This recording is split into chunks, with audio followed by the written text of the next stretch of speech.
Aquí comienza Presencia Real, un espacio dedicado a fortalecer nuestra relación amorosa con Jesucristo vivo y presente en la Eucaristía. Dirigido por Rafa Herrera. Presencia Real. Avivemos el amor por Jesús Eucaristía. Tu presencia real. Escondido en el pan, misterio de vida en la Eucaristía, amor tan completo y total. Allí te quedaste por mí, tu alma y tu divinidad, sangre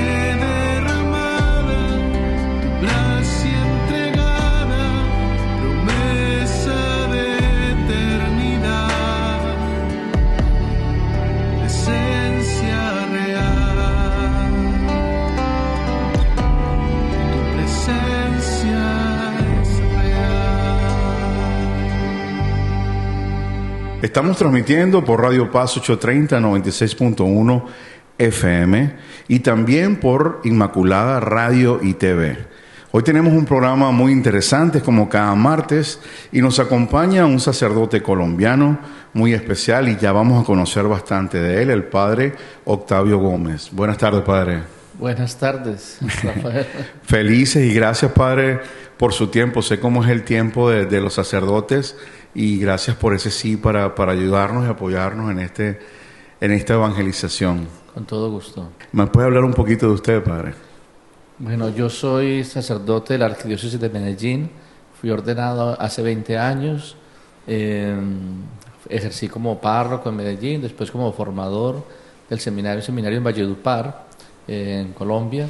Y en el año 2010 me mandó mi obispo en esa época, Monseñor Alberto Giraldo. En ese año justo cambié de obispo, pero él fue el que me envió a estudiar Sagrada Escritura a Jerusalén.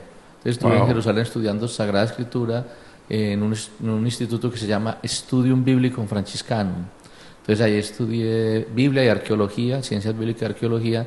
Regresé a Medellín y estuve trabajando en Colombia por otros 5 años, como formado profesor también. Y después, a raíz de que yo venía aquí a Miami a veces con unos sacerdotes amigos, conocí al arzobispo de Miami, Monseñor Thomas Wensky, y me invitó un día que viniera aquí a trabajar y estoy aquí hace 1 año y medio ayudando en la parroquia, soy vicario en la parroquia de San Maximiliano María Colby. O sea, padre, nadie mejor que con usted para hacer una peregrinación a Tierra Santa, me imagino. No sé, seguramente han escuchado esa expresión de Pablo VI, que la acuñó Pablo VI, que llamó a la Tierra Santa el quinto evangelio. Es decir, los 4 evangelios nos narran la vida de Jesús y habría un quinto que es la Tierra Santa, donde te muestran detalles, digamos, experiencias de la vida de Jesucristo que solo la Tierra Santa te puede decir. Entonces, caminar por donde Jesucristo caminó, estar en la sinagoga de Cafarnaún, la de Nazaret, estar en el Getsemaní. Imagínate la bendición que Dios me regaló de vivir en el Monte de los Olivos. Literalmente, todos los días tenía que pasar caminando por la Basílica de la Agonía, ¿no? A veces trabajaba a rezar ahí mismo. Y eso es una bendición infinita, ¿cierto? Ahora bien, padre, nosotros queríamos hablar con usted un tema muy importante, ¿no? Aprovechando toda esta experiencia que usted estuvo ya en Jerusalén y todo su estudio. Y el tema de que queríamos hablar hoy era la Eucaristía, la Pascua de Cristo. Así es. ¿Okay? ¿Qué nos puede decir a nosotros? Porque nos imaginamos, hemos visto muchas películas, ¿no? de la Última Cena y escuchamos siempre que Jesús estaba celebrando la Pascua, pero la gran verdad es que muchas de las personas que nos escuchan ni siquiera entienden o entendemos claramente lo que es la Pascua. Exacto. Sí, eso pasa muchísimo, porque por eso, y yo creo que en ese sentido el arte, tú que eres artista, pues ayuda, pero a veces también desfigura, en el sentido de que el artista pues presenta la realidad también dependiendo de lo que tiene dentro, ¿cierto? Entonces, generalmente, por ejemplo, muchas escenas de la Última Cena, la más famosa de todas, de Da Vinci, pues no tienen nada que ver con la Pascua, ¿no? Wow. Porque la mesa que está los apóstoles cómo están con unas copas de vino que son de vidrio, con un pancito, ¿cierto? En realidad eso es tiene un poquito que ver con la Pascua, ¿no? El fondo es más como vestidos sí de túnicas, pero una especie de, más una cena, una mesa medieval, ¿no? Con un paisaje medieval, como si fuera un salón. En realidad, yo creo que para entender la Pascua de Jesucristo hay que entender primero la Pascua judía, ¿cierto? Entonces, porque Jesucristo sabemos pues que era judío, la Virgen María, los apóstoles. Entonces, sería muy difícil sintetizar exactamente, vamos a ver si Dios me ayuda a sintetizar qué fue lo que celebró Jesús. Pero en realidad, la primera cosa que hay que decir es que la palabra Pascua, todos sabemos, Passover en inglés se dice, de pronto es una de las mejores traducciones, ¿no? Porque Passover es la traducción literal de Pesaj, en hebreo, Pesaj, que es un verbo que significa pasar saltando. ¿Por qué? Porque dice el libro del Éxodo que cuando Dios, en la última plaga de Egipto, antes de que el pueblo de Israel saliera de Egipto, Dios le mandó la plaga que era el ángel de la muerte, el ángel de Dios, el ángel de la muerte, que estaba matando a los primogénitos de Egipto, hombres y animales. Cuando llegaba a la casa de los judíos, dado que los judíos habían pintado con la sangre de un cordero la puerta de su casa, el ángel saltaba a esa casa, ¿no? Entonces, el ángel Passover, ¿no? Saltaba sobre esas casas. Entonces, por eso dice el libro del mismo Éxodo y después el Levítico, va a decir, entonces por eso llamarás a esta fiesta la llamarás la fiesta, vamos a llamarla así, la fiesta del salto. ¿No? Del salto, ¿por qué? Porque el ángel del Señor saltaba a las casas de Egipto, pero no era simplemente el salto, vamos a decir, sino no era tanto eso lo importante era que habían salvado la vida, que el ángel del Señor los había liberado de la muerte a través de la sangre del Cordero. Esa liberación de la muerte, en ese momento, haberles dado la vida, se va a expresar de una manera, digamos así, esa primera liberación, que es no haber muerto por el ángel, se va a expresar concretamente cuando ellos van a estar delante del Mar Rojo, ¿cierto? Delante del Mar Rojo y detrás con el ejército del faraón. Ellos están delante de una situación en la que dicen, se nos acabó la vida, no tenemos remedio, delante tenemos el mar, y para los judíos el mar es siempre imagen de algo que es totalmente insondable, algo que te da terrorífico. De hecho, se dice mucho, ustedes leerán en los Salmos, en la literatura apocalíptica también se explota mucho eso, en el mismo Apocalipsis, del mar como signo del castigo y como signo de aquello que supera al hombre en todas sus dimensiones. Entonces, por eso en el mar existe un ser que se llama Leviatán. Leviatán, que es como un monstruo que está ahí en medio del mar y que el que se pierde se lo come, ¿cierto? Entonces ellos tenían terror al lanzarse al mar porque estaba el Leviatán que los iba a comer. Entonces tenían delante el Mar Rojo, ¿cierto? El mar. Después, esto del Mar Rojo es difícil de entender porque no es tanto ese mar, lo que nosotros conocemos hoy como Mar Rojo, que es el mar que divide Egipto con la península de Arabia Saudita, ¿no? Sino que en hebreo se dice Yam Suf. Yam es mar y Suf es rojo. Sería no rojo, sino que el rojo sería como de los juncos, sería el mar de los juncos. Entonces, a lo mejor no era tanto ese mar, ¿cierto? Porque nosotros tenemos le ponemos así, porque en la traducción al griego le pusieron el mar de Eritrea, ¿cierto? Entonces, Eritrea significa rojo. Entonces dijeron, es el Mar Rojo, pero en realidad es el mar de los juncos, ¿no? Porque muy posiblemente lo que ellos encontraron no fue ese mar impresionante, sino que lo que encontraron fue arqueológicamente se piensa eso, se nota que había en el Nilo había como unos lugares, cuando el Nilo se secaba, que se llenaban como de pantano, y en esos pantanos a veces había torrentes, ¿cierto?, que en cualquier momento aparecían y que arrasaban con cualquiera. Entonces se nota que lo que el pueblo de Israel experimentó, posiblemente, porque no sabemos que hubo un éxodo, eso está claro desde el punto de vista histórico, pero no sabemos exactamente cómo fue ese éxodo. Lo más posible es que haya sido pasando por esos juncos, ese mar de los juncos, y que ellos al principio por alguna razón estaba seco y después pudieron pasar, y cuando los ejércitos del faraón quiso perseguirlos, quedaron arrasados por el mar.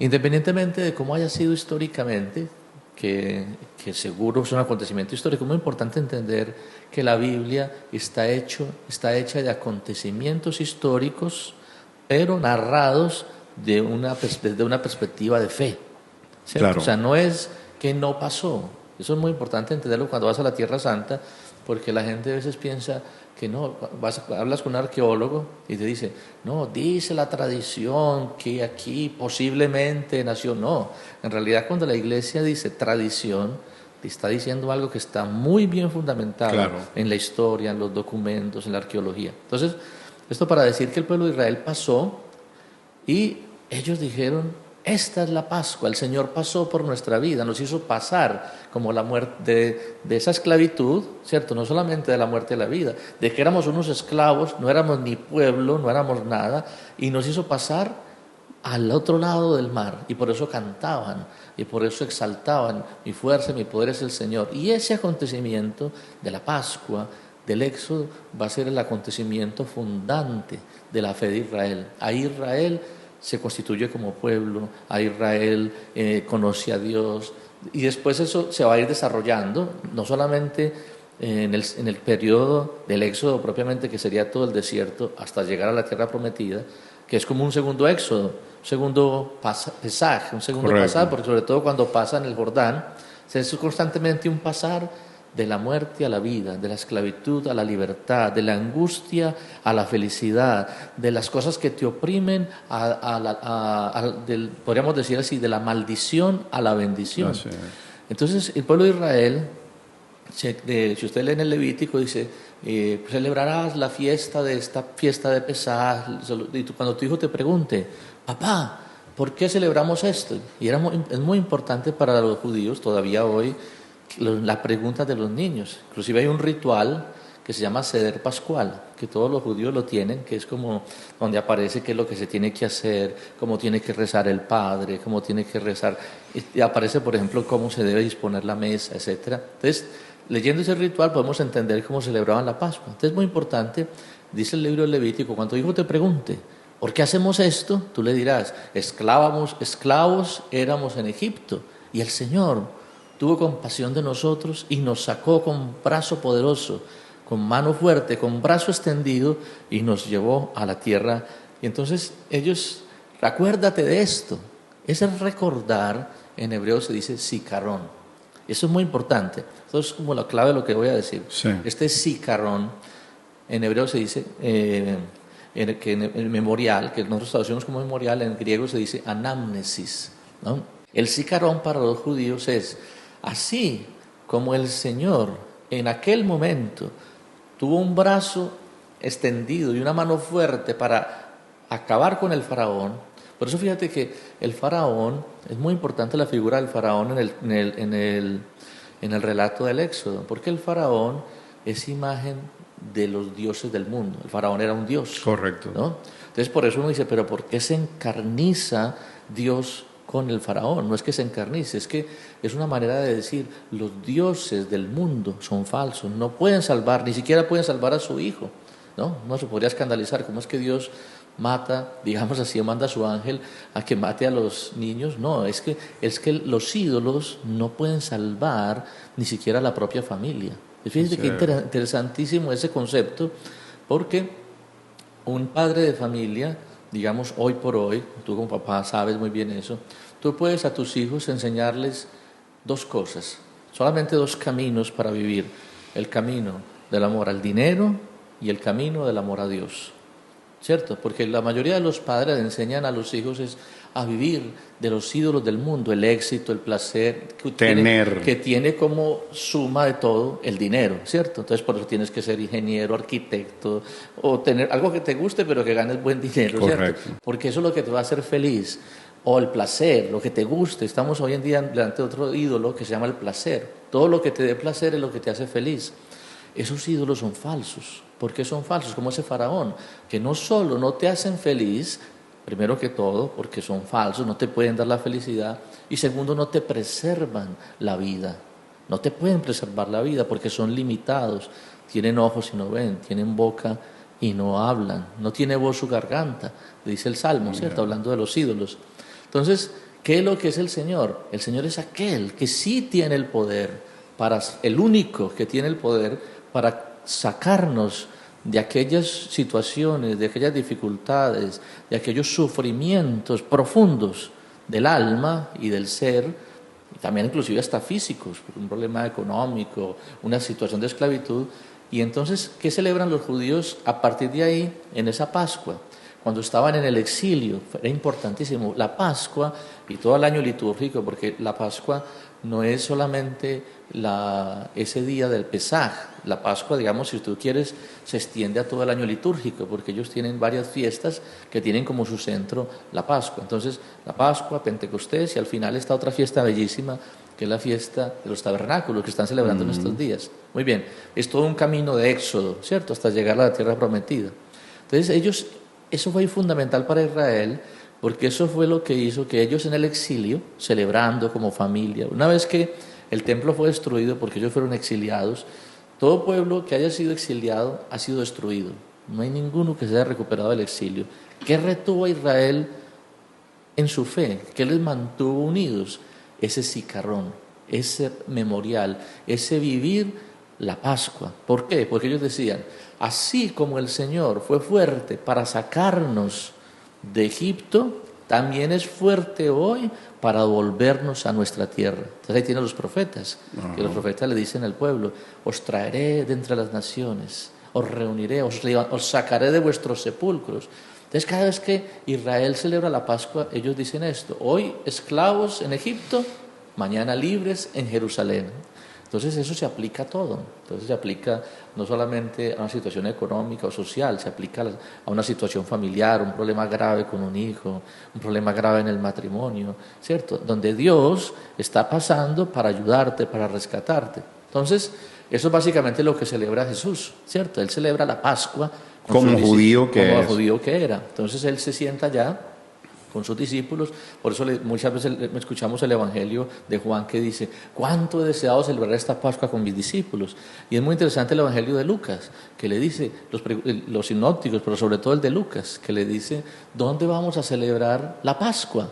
¿No? Entonces Jesucristo los manda, y hay un detalle interesantísimo en San Lucas que dicen, sigan a un hombre que lo van a encontrar con un cántaro.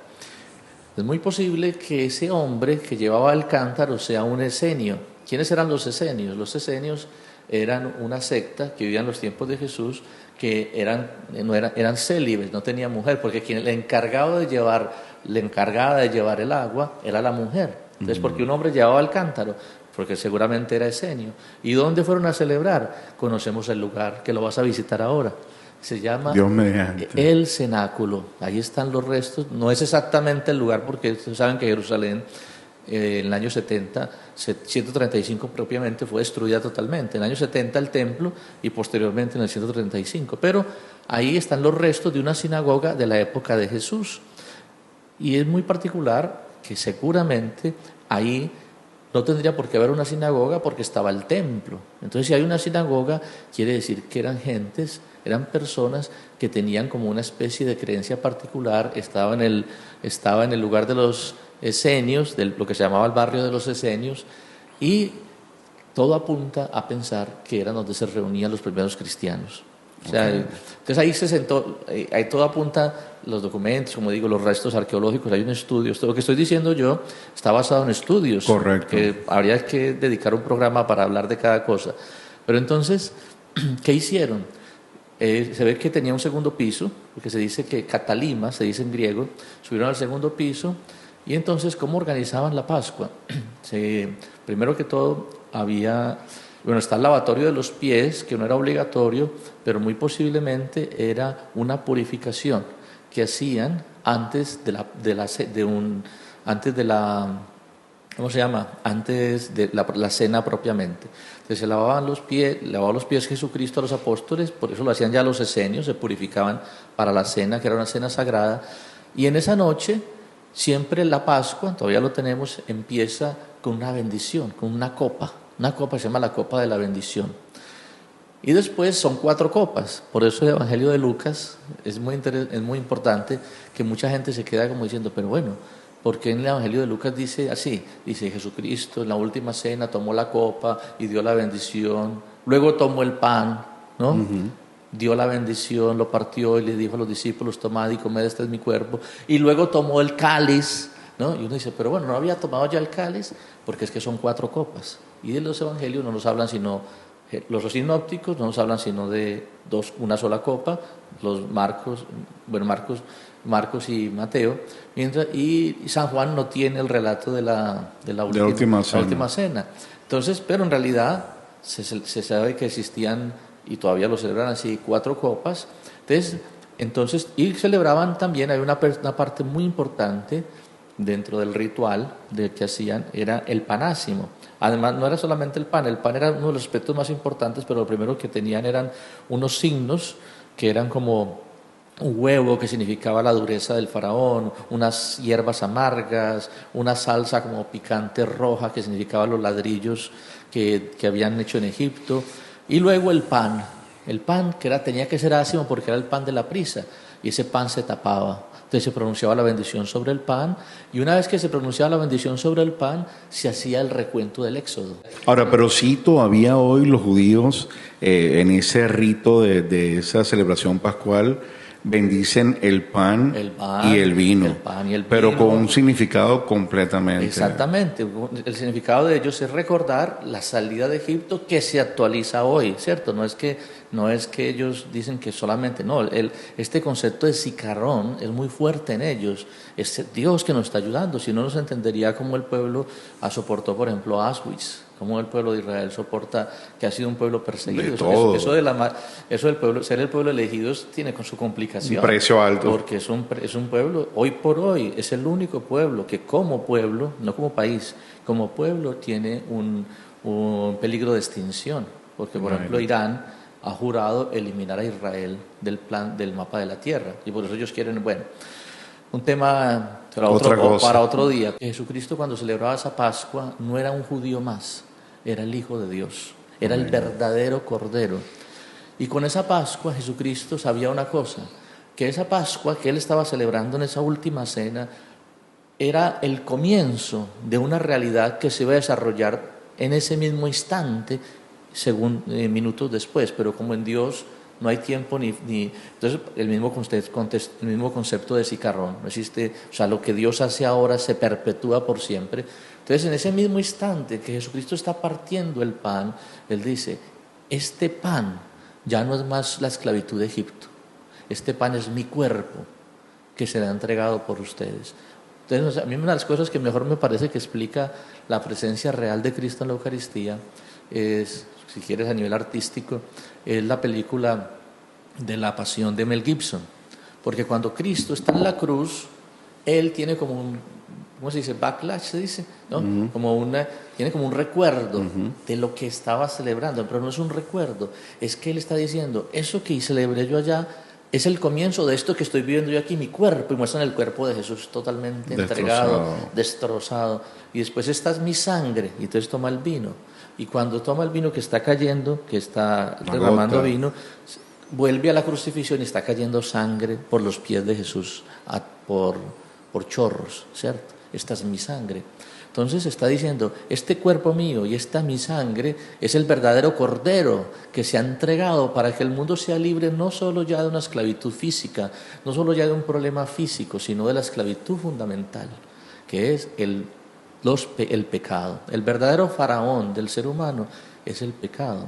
Eso es lo que nos hace infelices, el egoísmo, el orgullo, la soberbia, el rencor. Entonces, Dios, ¿qué es lo que hace Cristo en esa Pascua? Entrega su vida, ¿para qué? Para que perdonándose nuestros pecados pudiéramos ser purificados, ¿no? Esa es la sangre de la nueva alianza, de manera que en ese momento, cuando Cristo entrega su vida por mí, pasan 2 cosas.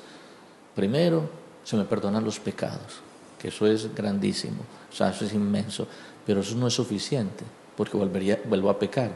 Es que se me da la posibilidad de tener, a través de esa presencia de Dios en mi vida, de vivir en la libertad, de vivir en la libertad de hijo de Dios. Y por eso la presencia de Cristo en mí hace que yo viva como Cristo, que ya no siga viviendo en esa esclavitud del pecado, que es una esclavitud. El mundo no se divide entre malos y buenos, se divide entre esclavos y libres. Me hacía pensar, es algo que yo le he compartido con todos los hermanos que nos escuchan, ¿no? Es que hoy en día estamos tan contaminados, ¿no? con las prioridades del mundo, que nos aparece atractivo tantas historias creadas, fantásticas, y creemos que no, esto es lo que ¿no? Lo actual, lo fantástico. Y si no hablamos de extraterrestre, hablamos de poderes, de lecturas de mente y de todo este tipo de cosas, ¿no? Que creemos que los superhéroes los tenemos de alguna u otra forma en nuestra vida diaria. Y cuando escuchamos, por ejemplo, esta historia que tiene una realidad histórica, ¿verdad? Comprobada, arqueológica, o sea, científica, dentro de todo, aunque es una historia de fe, son acontecimientos que han pasado y que nuestra iglesia sabiamente los ha tenido, digamos, organizados. Preservado. Exacto, y que nos llevan a una gran verdad, que es esta revelación del plan de Dios. Entonces, usted estaba hablando, padre, y yo veía la película. Entonces, si es verdad, a veces nos quedamos con la película de Mel Gibson o cualquier otra de estas películas buenísimas, pero qué interesante es poder ir y también intensificar un poco nuestro estudio personal en lo que es la historia de la Pascua, porque la Eucaristía, más que la costumbre de que mi mamá o mi abuela me decía que fuéramos a misa cada domingo para comulgar y quisiéramos, no podíamos comer, no podíamos esto, es poder encontrar un verdadero sentido de dónde viene esa Eucaristía, esa presencia real de Jesús, desde aquella última cena que Cristo nos dejó, ¿no? Cuando los discípulos celebraban la Eucaristía, ellos no tenían duda ninguna de que allí estaba el Señor, no simbólicamente, realmente. Y cuando Jesucristo dice, tomad y comed, este es mi cuerpo, ellos no era solamente un símbolo, era realmente, ellos sabían que partir ese pan era el cuerpo de Cristo, ¿no? Que se había entregado, empezando porque ellos hacían parte de ese cuerpo, y por eso también ellos se llamaban a ofrecerse como parte del cuerpo de Cristo. Ahí entendemos que San Pablo diga, yo completo en mi carne lo que falta a la pasión de Cristo, porque yo soy parte del cuerpo de Cristo. ¿Se da cuenta? Es algo más allá de lo material, digamos, de la hostia misma. Pero nosotros tenemos que hacer una sesión como de una semana para poder hablar todo esto.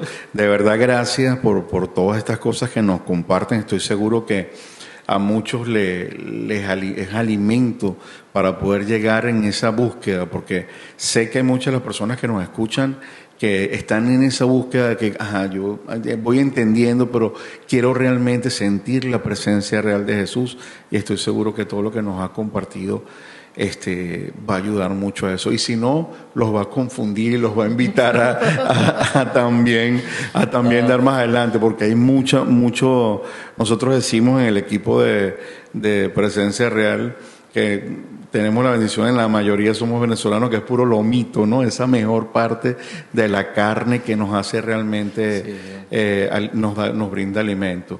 Muchas cosas quedaron pendientes y las vamos a hablar próximamente. Padre, gracias. Con todo gusto, Rafael. Estamos transmitiendo por Radio Paz 830 AM, 96.1 FM, y también con nuestra familia desde Atlanta de Inmaculada Radio y TV. Los invitamos a que se queden con nosotros para este próximo espacio. Te quedaste vivo en el pan, Señor. Con los ángeles cantamos, Santo, Santo, Santo es Dios. Quiero ser tu adorador. Queremos adorarte a ti, Señor. Estamos transmitiendo por Radio Paz 830 AM, 96.1 FM y por Inmaculada Radio y TV. Este es su segmento Quiero ser tu adorador, que comenzamos de esta forma.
Oh, señor, ¿cómo están ustedes, muchachos? Muy bien, muy bien. Hoy tenemos un programa nuevamente de lujo, con unos amigos, con unos hermanos de la música. Yo feliz de escuchar esta canción, que la compuse yo. Mentira, pero como que si fuera, porque esa es una canción de todos los que formamos esa realidad en Venezuela en aquel entonces. Pedro y Scioli, bienvenidos, muchachos, ¿cómo están? Bien, gracias. Felices. Por ahí, bendecidos primero que nada. Así es. Y hay que darle los buenos días, buenas tardes y buenas noches a todo el que nos está viendo. Así es, porque nos ven en todas partes. Felices de compartir con ustedes. Nosotros en este programa estamos haciendo esta sección de Quiero ser tu adorador. Y hoy tenemos a dos personas quienes son adoradores eucarísticos a través de la música. Pero ¿cómo fueron tus comienzos dentro de la música católica? Fue a la edad de 13 años, al terminar 14 años. Terminé mi curso de confirmación y del mismo grupo de confirmación formamos el coro de la parroquia. Recuerdo, era La Esmeralda, en el Valle de San Diego. Tenía yo 13, 14 años. Y de ahí he estado dirigiendo coros hasta el sol de hoy. Toda la vida. Toda la vida. Pero tú vienes de una familia completamente musical, ¿verdad? Sí, realmente mi familia es los que son músicos, yo no. Ah, sí, ¿no? Yo soy un músico frustrado.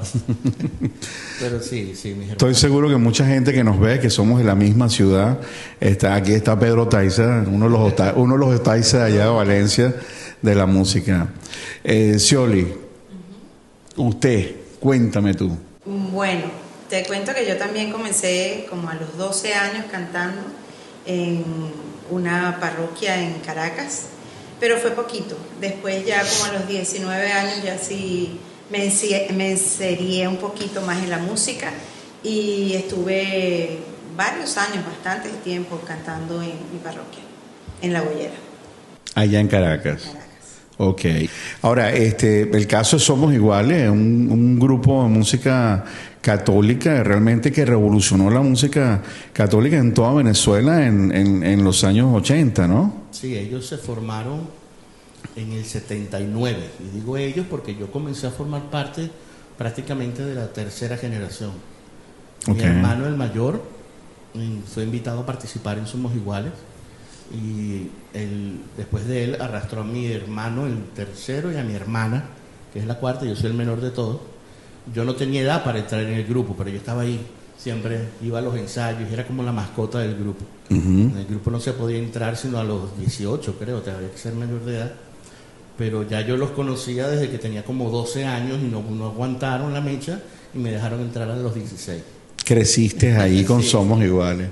Somos Iguales es un grupo que la verdad que valdría la pena tanto que esa música se pueda escuchar ahorita, porque es una música que trascendió fronteras. Sí. Creo que en toda Latinoamérica hay canciones como, se conoce como Mujer Sencilla, por ejemplo, uno de esos temas. Era tan solo una mujer de Luciano. Exacto. Pero ¿cómo fue ese paso que tú sentiste que después de cantar en misa ahora te consideras que eres una adoradora musical del Señor? Eso va de la mano, porque no es solamente ir y cantar, sino dicen que el que canta ora 2 veces. Entonces uno ya lo lleva en la sangre, ya desde tan pequeños que uno empieza a adorar a través de la música, que ya sale solo, ya es prácticamente parte de la vida. Ahora, estando dentro de estas experiencias de adoración eucarística, ¿tienen alguna experiencia que es como que linda de contar o compartir con todos los que nos están acompañando? Bueno, hay varias experiencias. Con la música, la mayor que yo tengo, una de las que me pegó más, no estaba yo tocando ni cantando, no fue con la música, realmente. Pero para relacionar ahorita con la música, y te hago las dos historias rapidito, es difícil cantarle al Señor sin sentirlo. Eso crea una diferencia. A mí hace mucho tiempo me enseñaron a prestarle atención a las letras de las canciones, y eso ha sido un problema para mí, porque hay canciones que con una sola canción tú puedes vivir una vida espiritual por toda tu vida. Hay lecturas de la Biblia que tú podrías analizarla y vivir con ese solo versículo santamente por el resto de tu vida. Pero somos tan tercos, tan sordos, tan ciegos, que se nos olvida, nos distraemos, nos dejamos distraer por las cosas. Y a mí me pasa eso con la música. A mí algunas veces con las iglesias me dicen que a veces puedo repetir muchas canciones. Y digo, pero es que si las canciones que estamos tocando son hermosas, si la gente no está viviendo eso, se las canto hasta que lo vivan. Okay. Entonces, hay canciones como, por ejemplo, imagínate tú, Pescador de Hombres, es una belleza de canción. Así es. Y la gente se cansa, ay, Pescador de Hombres, pues, presta la atención, porque la gente a veces la canta. Quizás uno lo que debe hacer es orar las canciones que uno está haciendo. Esa canción que tú mencionaste de Era tan solo una mujer me enseñó mucho. Ese sí lo es todo, y yo creo que por eso es que el Señor se derrama a través de eso, porque el Señor lo que necesita es que tú y todos ustedes, los que nos están escuchando, que digan que sí a lo que el Señor pide. Dame tu sí y yo voy a hacer maravilla. La gloria no va a ser tuya. Yo te aseguro que este programa tú ni tenías idea de que iba a ser todo esto, pero tú dijiste que sí. Así es. Y me doy cuenta porque me lo contaste aquí antes de entrar a la grabación. Tú dijiste que sí y el Señor se derrama.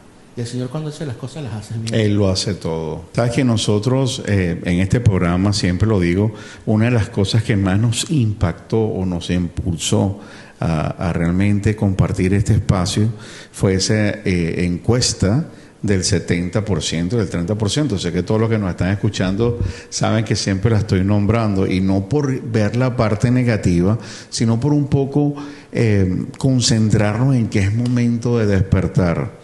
Hoy les comparto de que hay una nueva estadística que muestra que ya no es o mejor dicho, muestra unos resultados un poco diferentes, ¿no? Donde es como un 64% que respondió que sí cree en la presencia real del Señor, pero solo el 17.6% asiste a misa dominical o una vez a la semana. Entonces, es otra noticia un poquito triste, porque si realmente creemos, si nos cambiamos, ¿verdad?, con todo lo que estamos haciendo como iglesia, y ya son más las personas que entienden lo que es la presencia real del Señor a través de todo este proceso que se está haciendo de avivamiento eucarístico dentro de los Estados Unidos. Si bien es cierto eso, que estoy seguro y en fe también, creo que hacia ahí ha ido nuestra oración, también es cierto de que muchas de esas personas no están asistiendo a misa, o solo el 17%. O sea, un verdadero avivamiento significa un poco lo que tú estás diciendo, asumir tu compromiso de fe, no de cumplir, sino de fe, de querer. Si crees realmente en la presencia del Señor, pues vamos a misa, y ahí vamos a estar justo enfrente de Él. Yo me voy a permitir robarte un minutito más y contarte parte de la experiencia que yo viví con la Eucaristía. Me encontraba yo en el Callao, mentira, en Tumeremo. Yo los últimos años, antes de yo venir a este país, las últimas 3-4 Semanas Santas, yo me iba a toda esa región del país a ayudar con unas misiones a un sacerdote, al sacerdote de allá. Iba con un grupo de gente de Caracas, por cierto, y algunos de Valencia. Nos íbamos allá, nos metíamos 11-15 días, desde Huasipati, Tumeremo, el Callao, hasta Santa Elena de Guairén. Estuvimos en la cárcel del Dorado y todo, porque el padre de allí era el capellán también de eso. Y en ese momento no había sacerdotes para todo eso, y vivíamos toda la Semana Santa, y nos tocaba a nosotros celebrar la palabra en algunos de los pueblos.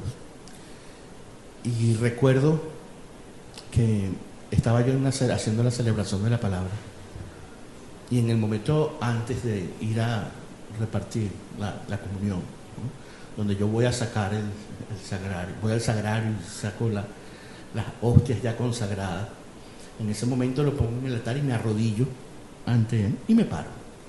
Para mí eso fue lo que yo hice: arrodillarme y pararme, y después ir a distribuir la Santa Eucaristía. Termina la celebración y nos vamos a la noche, era la misa nocturna, y nos vamos a la noche a la evaluación del día. Y los líderes de cada grupo comentaron en la evaluación que les pareció un momento sublime el momento en el que yo me arrodillé antes de ir a repartir la Eucaristía. Porque ellos dicen que lo hice con tanta amor, tanta, no sé, como reverencia. Y lo que más le llamó la atención fue los casi 5 minutos que estuve arrodillado frente a eso. Y yo no me di cuenta de eso. Yo no lo viví. Yo no supe. Para mí, yo lo puse allí, me arrodillé como reverencia y me paré. Pero ellos me dicen que se quedaron esperando y esperando y esperando. Y pasaron casi 5 minutos conmigo arrodillado ante el cuerpo y la sangre de Cristo, porque me sentía indigno. Amén. Era como decir, Señor, me daba como pena, o sea, era un gozo, una alegría tan grande, pero al mismo tiempo una reverencia, era una mezcla de amor, de algo sublime, que me tuvo ahí de rodillas casi 5 minutos y yo ni cuenta me di. Yeah. Y sencillamente lo que trato de vivir algunas veces es que entender que todos nosotros somos sagrarios de ese mismo Señor. Así es. En algún momento todos nosotros hemos tomado la Eucaristía y nos convertimos en ese sagrario. ¿Por qué no tenernos ese mismo amor, esa misma reverencia que tú haces cuando adoras al Señor? Cuando estamos frente al Santísimo, frente al sagrario. ¿Por qué no tenemos esa devoción con nuestras esposas, con nuestros amigos, con nuestros ministerios, si el Señor está viviendo allí? Entonces nos falta creer un poco, porque esas son palabras que el Señor nos dijo. Así es. El Señor está allí todo el tiempo y es el mismo Señor, no hay otro Señor. Allí es el cuerpo y la sangre, pero aquí estuvo también el cuerpo y la sangre. Entonces, ¿cuál es la diferencia entre ese sagrario y este sagrario? Por supuesto, nuestro pecado, pero allí está el Señor, allí estuvo el Señor. Amén. Y allí va a estar el Señor todo el tiempo. Y ese es el llamado, a que seamos uno solo con Así Él. es. Hay una canción que se las escucha a ustedes. Creo que es de Martín Valverde, ¿no? Y yo ni sabía, pero me pareció así sublime. Y casi todas las horas de oración las cantamos, porque no hay otra cosa más que decirle al Señor:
Gloria a ti, Padre Santo.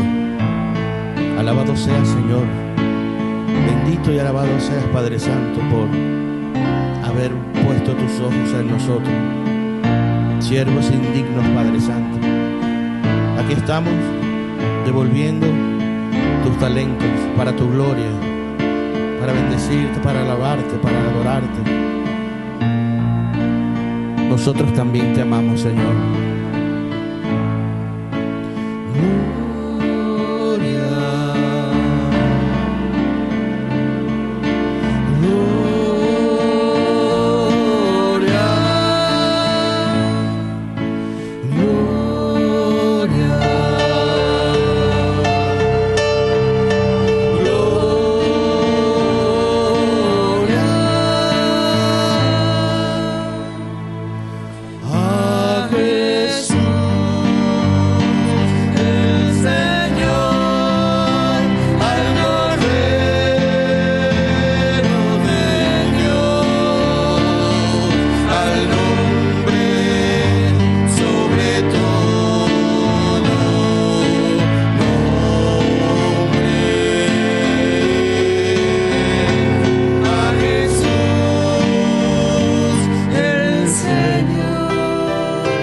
al Cordero de Dios, al nombre sobre todo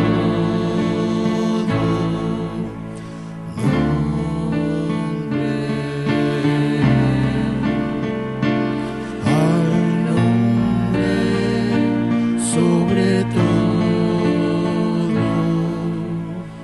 nombre.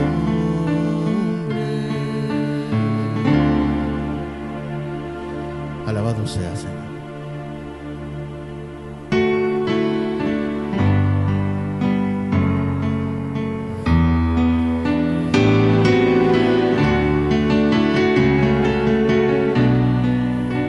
Que el Señor abra nuestros ojos, abra nuestros oídos, abra nuestro corazón y nos enseñe a ver las cosas como Él las ve, a escuchar las cosas como Él las escucha.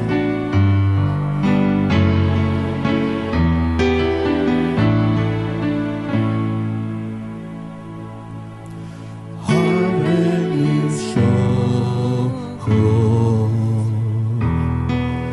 que quiero ver como tú. Abre mis ojos, ayúdame a ver. Abre mis oídos, que quiero oír como tú. Abre mis oídos, ayúdame a oír. Temprano decíamos que muchas veces no hacemos caso a la letra de las canciones. Esta es una de esas canciones que uno tiene que tener cuidado con lo que le pide al Señor. Si viéramos las cosas como las ve el Señor, ¿cómo actuaríamos? ¿Estamos actuando en consecuencia de eso? Si oímos las cosas como las oye el Señor, y esta línea que viene me mata, porque pedimos eso, pero ¿qué estamos haciendo por lograrlo? A ver. Dame tu corazón, que quiero amar como tú. Dame tu corazón, ayúdame a amar. Oh Señor, imagínate eso. ¿Quiénes somos nosotros para amar como el Señor? Pero a eso estamos llamados.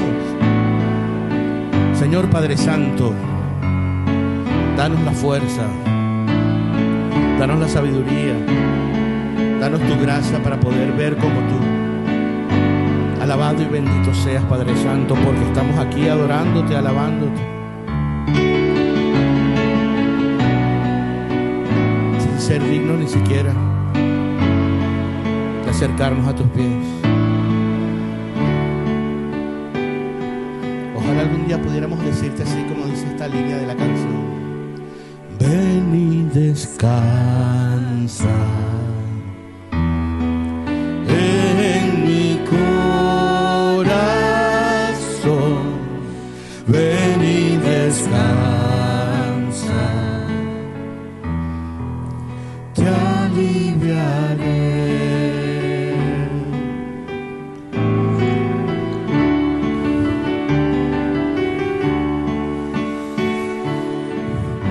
Te damos gracias, Señor, por este momento tan especial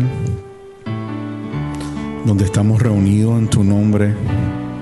Reconocemos tu presencia, ya que tú dijiste que donde dos o más estemos reunidos en tu nombre, ahí estás tú. Gracias, Jesús, por este privilegio.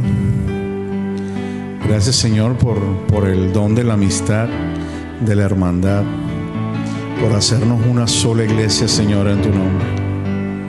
Te bendecimos, te adoramos y exaltamos tu nombre. Amén.